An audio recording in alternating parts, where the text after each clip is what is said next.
प्रश्न असा येतो, तपश्चर्या करणाऱ्या माणसाला हे बघताना विचार येतो, की मी वर्षभर अभ्यास केलेला चांगला, हं, का 1 महिना केलेला चांगला? खरं आहे.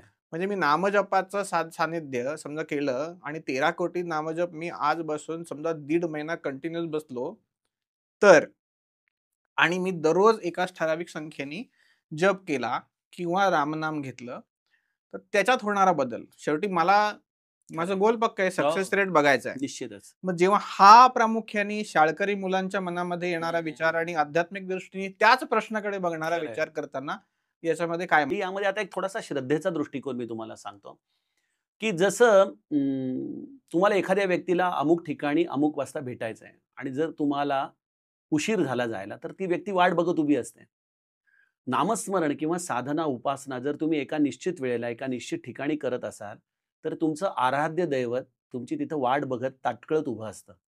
आणि हे उपनिषदांपासून सगळ्या ग्रंथांनी गायलेलं आहे, की मी योग्यांच्या हृदयामध्ये नाही, मी वैकुंठामध्ये नाही. जिथं माझे भक्त संकीर्तन करतात, तिथं मी तिष्ठत उभा राहतो, असं नारदला भगवंत सांगतात.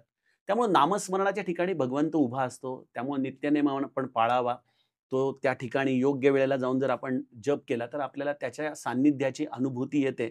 हा आमच्यासारख्या साधकांचा थोडाफार प्रमाणामध्ये अनुभव आहे.